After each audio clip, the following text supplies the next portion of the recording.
ఉన్న బంగారాన్ని విడిపించి ఆ రోజు ఆన్లైన్ రేటుకే మేము కొంటాం. Sharma gold company. నమస్తే, వెల్కమ్ టు మనం టీవీ. నేను వలి. తెలంగాణ శాసనసభలో ఆర్థిక మంత్రి భట్టి విక్రమార్క గారు 2,75,000 కోట్ల రూపాయలతో ఓట్ ఆన్ అకౌంట్ బడ్జెట్ను ప్రవేశపెట్టారు.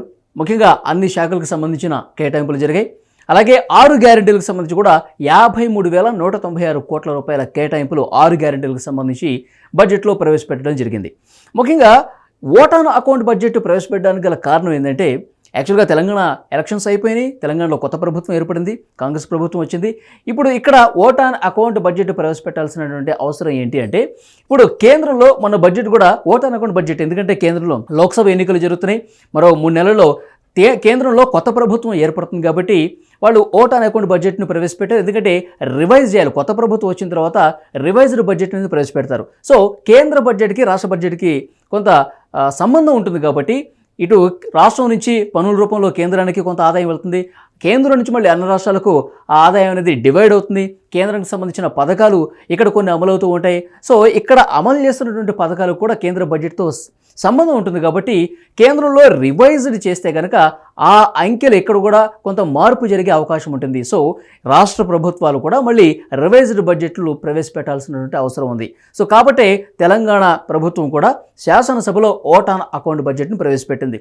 ముఖ్యంగా ఇక్కడ మనం చూస్తున్నాం 6 గ్యారెంటీలకు సంబంధించి 53,196 కోట్ల రూపాయల కేటాయింపులు జరిగాయి. ఇప్పటికే మనం చూసాం మహాలక్ష్మి పథకానికి సంబంధించి ఆర్టీసీ బస్సుల్లో ఉచిత ప్రయాణం ఈ పథకం కూడా అమలవుతుంది. ఆ తర్వాత 10 లక్షల రూపాయల రాజు ఆరోగ్యశ్రీ 10 లక్షల రూపాయలకు పెంపు పథకం కూడా ఆల్రెడీ ప్రారంభమైపోయింది.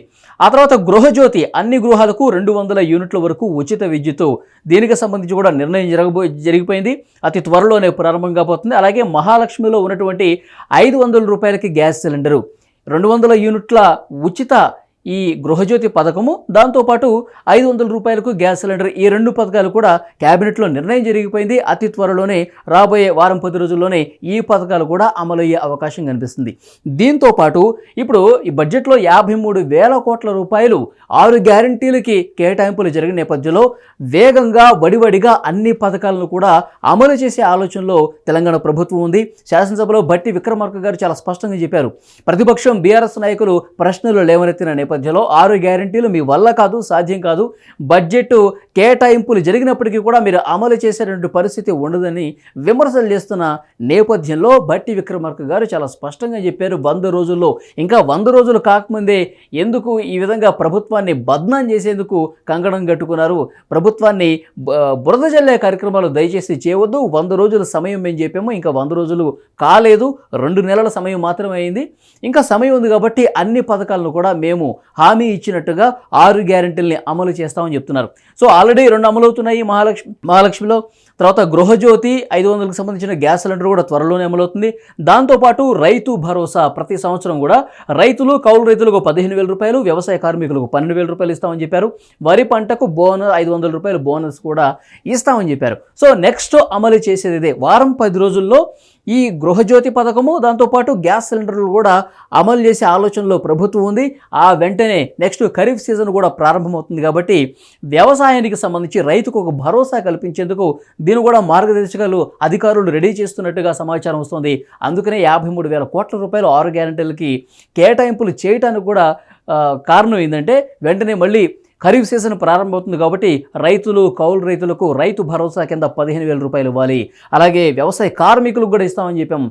గతంలో కౌలు రైతులకు కానీ తర్వాత వ్యవసాయ కార్మికులకు కానీ పరిగణలోకి తీసుకోలేదు గత ప్రభుత్వం. కానీ ఈ కొత్త ప్రభుత్వం వచ్చిన తర్వాత కాంగ్రెస్ 6 గ్యారెంటీల్లో చెప్పినట్లుగా ఈ 15,000 రూపాయలు, దాంతోపాటు కార్మికులకు 12,000 రూపాయలు, తర్వాత వరి పంటకు 500 రూపాయల బోనస్ను కూడా ఈ ఖరీఫ్ సీజన్ నుంచి అమలు చేసేందుకు పక్కా ప్రణాళికతో ఉన్నట్టుగా తెలుస్తోంది. ముఖ్యమంత్రి రేవంత్ రెడ్డి గారు అధికారులకు ఆ విధమైనటువంటి ఆదేశాలు జారీ చేశారు.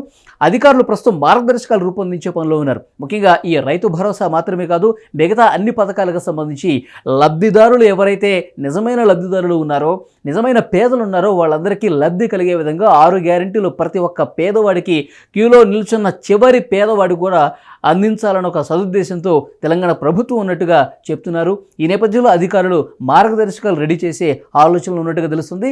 నెక్స్ట్ అమలు చేసేది రైతు భరోసా ఈ ఖరీఫ్ సీజన్ నుంచే ప్రారంభించేందుకు సిద్ధంగా ఉన్నట్టుగా తెలుస్తోంది. ఆ తర్వాత ఇందిరమ్మ ఇండ్లకు సంబంధించి కూడా ఇప్పటికే కొన్ని గతంలో డబుల్ బెడ్రూమ్లు కట్ని చాలా వరకు పేదలకు ఇంకా ఇవ్వలేదు. వాటిని ఇవ్వటంతో పాటు కొత్తగా ఇందిరమ్మ ఇండ్లకు సంబంధించి కూడా కార్యాచరణ ప్రారంభమైనట్టుగా తెలుస్తోంది. ఈ రైతు భరోసా ఖరీఫ్ సీజన్ అయిపోయిన వెంటనే నెక్స్ట్ ఇందిరమ్మ ఇండ్లకు సంబంధించి ఇచ్చే ఆలోచన ఉంది. ఇప్పటికే అధికారులకు ఆదేశాలు వెళ్ళిపోయాయి. ఇందిరమ్మ ఇళ్ళు డిజైన్ ఏ విధంగా ఉండాలి, ఏ విధమైనటువంటి డిజైన్ ఉంటే ఇక్కడ మనం చూడొచ్చు స్క్రీన్ మీద, ఇంటి స్థలం మరియు సొంత ఇల్లు లేని వారికి 5 లక్షల రూపాయలు కూడా ఒక హామీగా ఇచ్చింది. సో దాన్ని అమలు చేసేందుకు ఏ విధమైనటువంటి మార్గదర్శకాలు ఉండాలి, ఏ విధమైన విధి విధానాలు ఉండాలి, ఇళ్ళు లేని వాళ్ళని గుర్తించే విషయానికి సంబంధించి ఎలాంటి జాగ్రత్తలు తీసుకోవాలి, అధికారులు ఆ ప్లాన్ రూపొందించే పనులు ఉన్నట్టుగా తెలుస్తుంది. అలాగే ఉద్యమకారులందరికీ కూడా, ఇల్లు లేని వాళ్ళందరూ కూడా 250 చదరపు గజాల ఫ్లాట్లు ఇచ్చేందుకు కూడా సిద్ధమవుతున్నట్టుగా తెలుస్తుంది. నెక్స్ట్ దీని మీద ఫోకస్ పెట్టే అవకాశం ఉంది. ఆ తర్వాత యువ వికాసం, ప్రతి మండలంలో తెలంగాణ ఇంటర్నేషనల్ స్కూల్స్ విద్యార్థులకు 5 లక్షల విలువైన విద్యా భరోసా కార్డు కూడా ఇచ్చే ఆలోచనలో తెలంగాణ ప్రభుత్వం ఉంది. ఇది లాస్ట్లో ఇంప్లిమెంట్ చేసే ఆలోచన ఉంది. ఆ తర్వాత చేయూత పథకం, 4,000 నెలవారీ పెన్షన్, దీని మీద ఫోకస్ పెట్టబోతున్నారు. సో ఈ 100 రోజుల్లోనే చేయూత కావచ్చు, రైతు భరోసా కావచ్చు, మహాలక్ష్మిలో ఉన్నటువంటి పథకం, తర్వాత గృహజ్యోతి, ఇవన్నీ కూడా ఇంప్లిమెంట్ చేసే ఆలోచనలో తెలంగాణ ప్రభుత్వం ఉంది. ముఖ్యంగా ఈ 6 గ్యారెంటీల మీద చాలా సీరియస్గా అధికారులు కూడా ఇన్స్ట్రక్షన్స్ వెళ్ళాయి, వర్కౌట్ చేస్తున్నారు. అర్హుల్ని గుర్తించి వెంటనే ఈ పథకాలని అమలు చేసే ఉద్దేశంతో పాటు రేషన్ కార్డుల జారీ ప్రక్రియ కూడా వారం 10 రోజుల్లో ఆ కార్యాచరణ గారు ప్రారంభించేందుకు ఇన్స్ట్రక్షన్స్ వెళ్ళినట్టుగా తెలుస్తుంది. సో 53,000 కోట్ల రూపాయలు బడ్జెట్లో కేటాయింపులు చేశారు.